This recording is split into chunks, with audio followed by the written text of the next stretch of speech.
Indonesia. Hal-hal yang mengenai pemindahan kekuasaan dan lain-lain diselenggarakan dengan cara saksama dan dalam tempo yang sesingkat-singkatnya. Jakarta,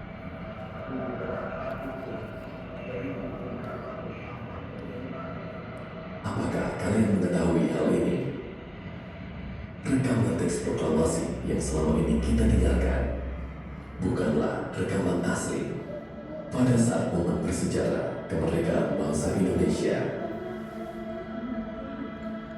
Rekaman tersebut dihasilkan melalui proses negosiasi dan upaya meyakinkan Soekarno untuk mengucapkannya kembali, dan baru kemudian direkam. Tokoh penting di balik rekaman naskah proklamasi, Muhammad Yusuf Ronodipuro, jurnalis radio pada era kolonial Hindia Belanda hingga pendudukan Jepang. Dengan jasanya, dia berhasil menyebarkan kabar kemerdekaan Indonesia ke mancanegara. Pada tahun 1951, ia berhasil membujuk Bung Karno untuk membacakan kembali teks proklamasi dan merekamnya. Rekaman pembacaan ulang naskah proklamasi tersebut lalu dikirim ke perusahaan Logananda untuk direplikasi dan disimpan dalam bentuk piringan hitam yang hingga saat ini, besok, dan masa depan dapat didengarkan oleh kita hingga generasi-generasi mendatang. Baik teman-teman, itu tadi sekilas fakta tentang rekaman proklamasi yang ternyata baru direkam 6 tahun setelah Indonesia merdeka. Jadi saat itu alat rekam yang dipersiapkan justru mendadak tidak bisa berfungsi teman-teman. Karena kalau dipahami momen kemerdekaan adalah hal yang sangat gaduh dan juga terburu-buru. Dan kalau disimak rekaman ini tampak jernih, tidak ada suara tepuk tangan atau gemuruh dari masyarakat Indonesia karena direkamnya di studio RRI, baru kemudian dikirim ke Lokananta untuk disimpan dalam bentuk piringan hitam. Dan teman-teman masih ada 2 ruangan lagi, kita lanjut ke ruang berikutnya. Silakan.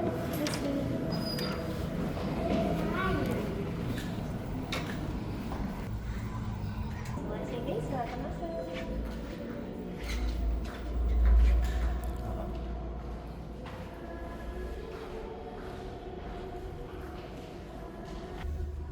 Oke, kita ketemu di part 2 ya.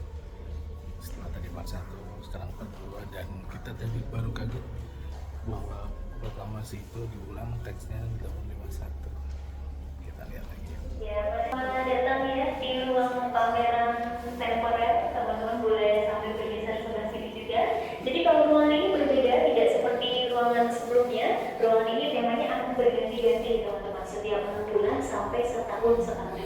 Dan ruangan ini juga baru saja dibuka untuk umum pada tanggal 28 Juni yang lalu, makanya masih bau cat ya. Dan mungkin teman-teman juga notice warnanya kok bisa pas ya. Dan teman-teman, kali ini Lokananta itu mengusung tema tentang Senandung Lokananta atau Sahabat Keroncong Surakarta. Kita bisa sambil simak lini masanya di sebelah sana. Dan berbicara tentang keroncong, ternyata musik keroncong itu bukan musik asli Indonesia teman-teman, karena mengalami perpaduan ya ataupun akulturasi, salah satunya dari Portugis yang di awal abad ke-16 datang ke Nusantara untuk cari rempah-rempah. Nah, di tahun 1920-an, keroncong mulai dipopulerkan melalui keroncong konkurs atau lomba keroncong, yang mana saat itu banyak sekali pentas keroncong yang digelar di area terbuka, entah itu di pendopo, alun-alun, bahkan di pasar malam. Dan singkatnya, di tahun 56 Lokananta berdiri sebagai perusahaan rekaman, dan kala itu rilisan yang paling banyak dicari salah satunya adalah lagu keroncong itu sendiri. Sehingga perkembangan keroncong begitu masif, dan di tahun 2008 Solo menyelenggarakan International Keroncong Festival. Jadi mulai hari itu juga Solo dicanangkan sebagai kota keroncong. Dan kabar baiknya hari ini keroncong itu sedang diusulkan ke UNESCO menjadi warisan budaya dunia. Dan yang unik dari keroncong konkurs ini teman-teman, para penyanyi yang mengikuti lomba sangat ketakutan dengan satu buah lagu yang berjudul Morisco. Kenapa ya? Kita lanjut ke ruang sebelah. Silakan.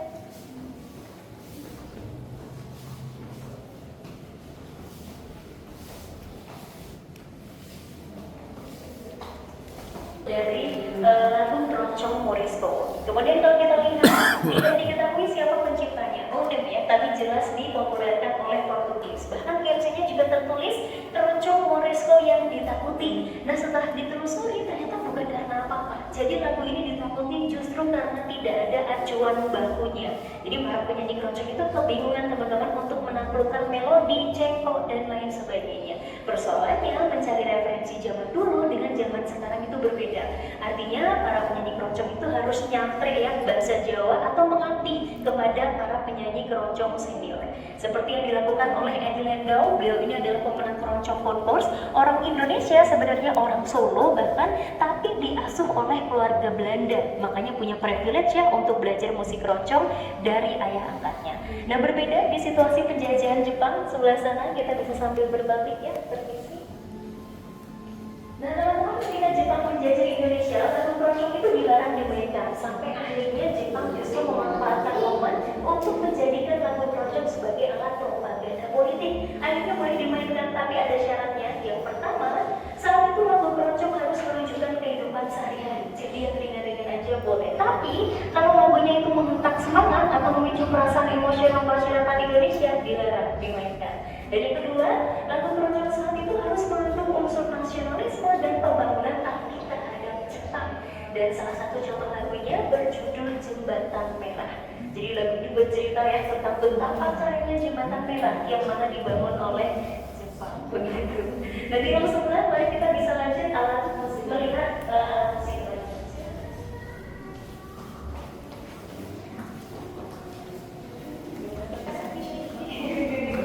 Dan teman-teman di atas kaca sini ya ada alat musik yang dipakai untuk memainkan lagu keroncong. Kalau dilihat dari bentuknya kayak ukulele ya, tapi ternyata bukan. Jadi yang pertama ini namanya cak dan yang kedua namanya cuk, tapi bukan cuk yang baik.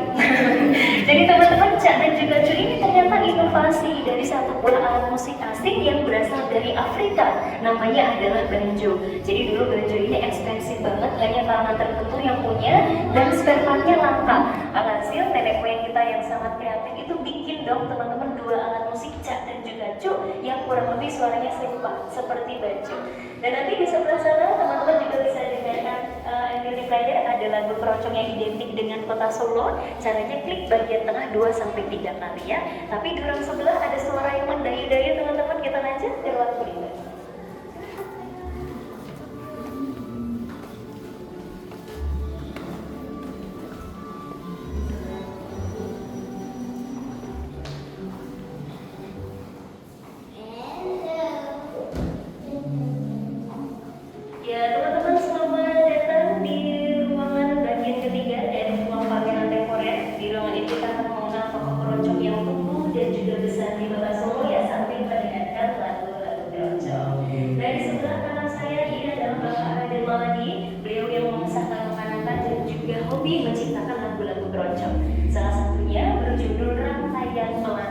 Dan faktanya teman-teman Gen Z ini adalah lagu galau sebelum lagunya Juicy Lucy ya. Karena lagu ini bercerita tentang seorang perempuan yang sedang meruncing melati untuk persiapan pernikahannya sambil menunggu sang kekasih datang. Tapi diceritakan kekasihnya itu meninggal dunia karena bertarung di medan perang. Sangat reflektif ya galaunya ya di kondisi sosial waktu itu. Dan di sebelah sini ada Wang Cina dengan julukan si Malang Ngekek. Bukan karena apa-apa, jadi Malang Ngekek ini adalah lagu yang ditembangkan oleh beliau sekaligus pengandaian betapa Wang Cina itu senantiasa mencrok-mencrok ke negara ABCD untuk memperkenalkan lagu keroncong begitu. Dan nanti untuk lain bisa diakses lagi, kalau mau dibantu nggak apa-apa, bukunya nanti bisa baca di ruang pustaka ya. Kita bisa lanjut teman-teman ke ruang terakhir ya, ada di ruang pustaka. Silakan.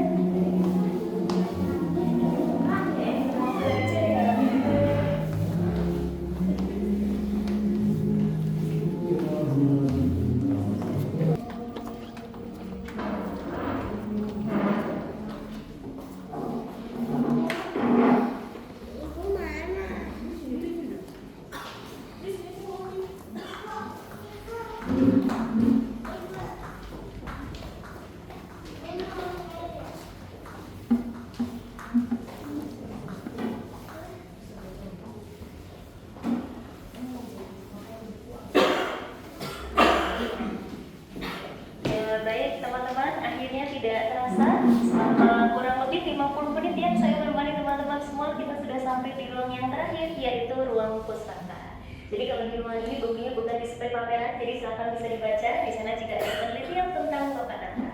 Dan memang teman-teman mayoritas buku yang ada di ruangan ini adalah tentang musik, karena mohon doanya Loka Nanta akan mendirikan perpustakaan khusus tentang musik. Dan teman-teman kalau mau rehat sejenak, amin ya Kak ya. Terima kasih. Kalau mau rehat sejenak di ruangan ini juga dipersilakan. Dan setelah ini teman-teman akan dapat sesi free time yang bisa dipakai untuk eksplorasi ya di setiap ruangannya sampai maksimal di jam 2 siang. Dan teman-teman, karena Galeri Loka Nanta ini sudah jadi cagar budaya, di dalam tidak bisa dibangun restroom, artinya kalau ada kepentingan sepanjang sesi silakan bisa menyelesaikan diri.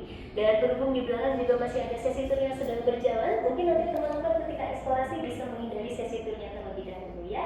Akhir kata saya kami mengucapkan terima kasih dan mohon maaf apabila ada yang kurang berkenan. Dinantikan kembali kejutannya hanya di Loka Nanta, destinasi cagar budaya musik Indonesia. Terima kasih, selamat eksplorasi.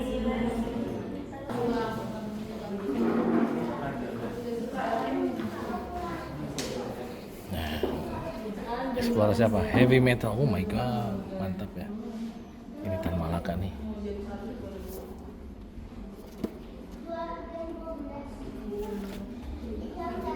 Tapi fotoin Ceng, megang Tan Malaka Ceng. Sini, fotoin megang kamu aja.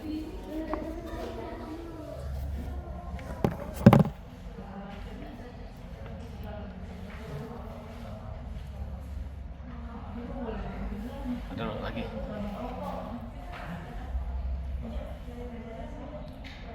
Bagus banget.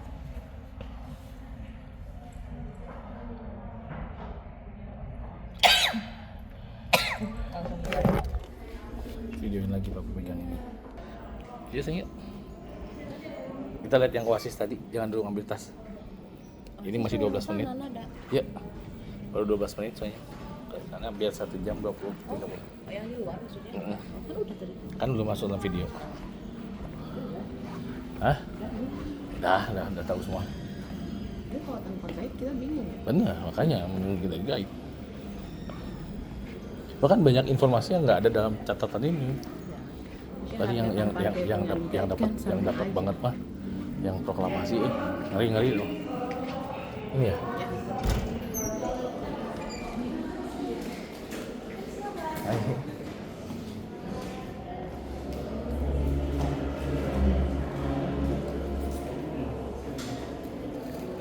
Bintang muda ini kertas apa? Kaset ya? Sekarang kita nyalainnya pakai apa? Udah nggak ada ya? Masih ada? Kayaknya di Garut juga masih ada deh. Tip apa yang monitor juga masih ada kayak di Garut. Maaf. Nanti dulu aja.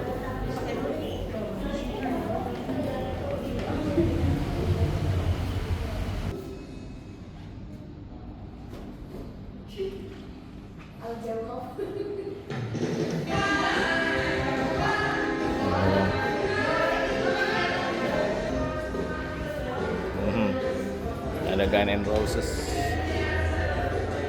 Oasis, The Beatles. Ini harga-harganya lumayan ya, 1,8 ini. Guns N' Roses tuh harganya 900.000. Lengkap sekali di sini.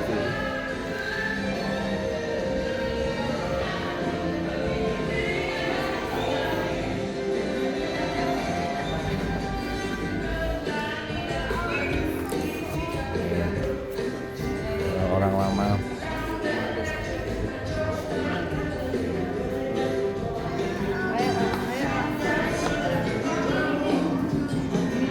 Gibson.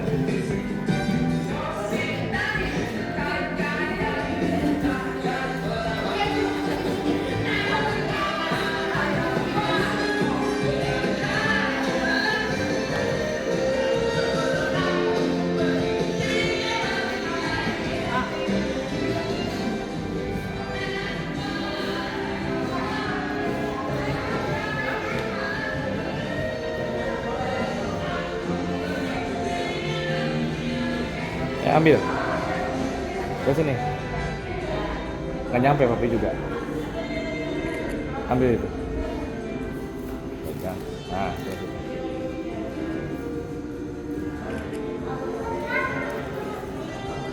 Oh ini TLC.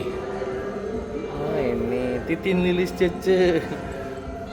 Geng dari Cikompet atau daerah Cikondang ya. The biggest selling Cikoneng. TLC nih ya, luar biasa.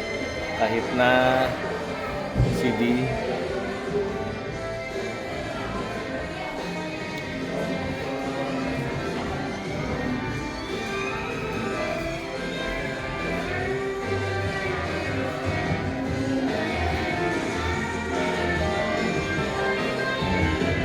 Pampers, Puto Galak.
Berikan aku waktu.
Oke, kita di sesi terakhir ya, Lokananta Solo.